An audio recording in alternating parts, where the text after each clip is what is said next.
السلام علیکم، میں ہوں نعمان عاشق۔ نئے آنے والے ساتھیوں سے گزارش ہے کہ ہمارا چینل سبسکرائب کر لیں تاکہ ہماری ہر ویڈیو آپ حضرات تک پہنچ سکے۔ ہم تربوز خریدتے ہیں، مثلا 5 کلو کا ایک دانہ۔ جب اسے کھاتے ہیں تو پہلے اس کا موٹا چھلکا اتارتے ہیں۔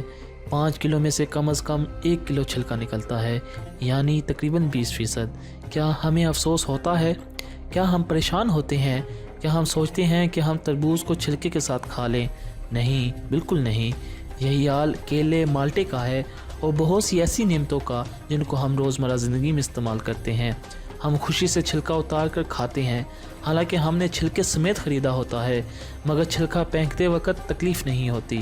ہم مرغی خریدتے ہیں، زندہ ہو یا ثابت ہو، مگر جب کھانے لگتے ہیں تو اس کے بال، کھال اور پیٹ کی لائش نکال کر پھینک دیتے ہیں۔ کیا ہم اس پر دکھ ہوتا ہے؟ نہیں۔ تو پھر 40,000 میں سے 1,000 دینے پر، 1,00,000 میں سے 2,500 دینے پر کیوں ہمیں بہت تکلیف ہوتی ہے؟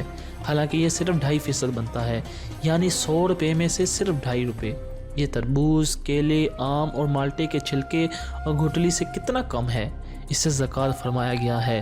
یہ پاکی ہے، مال بھی پاک، ایمان بھی پاک، دل اور جسم بھی پاک۔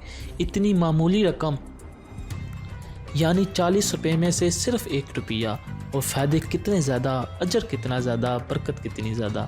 زکوٰۃ اسلام کے بنیادی ارکان میں سے ایک ہے، جس میں اللہ رب العزت نے ایک متعین مقدار 2.5% غریبوں اور ضرورت مندوں کی زندگیوں میں تبدیلی لانے کے لیے ادا کرنا فرض قرار دیا ہے، اور صاحب ثروت پر یہ ذمہ داری عائد کی ہے کہ وہ مستحقین زکوٰۃ کو تلاش کر کے ادائیگی کرے۔ ویڈیو پسند آنے کی صورت میں ویڈیو کو لائک کرنا مت بھولیں اور ہمارا چینل سبسکرائب کر لیں تاکہ ہماری ٹوٹی پھوٹی ویڈیو آپ تک پہنچ سکے۔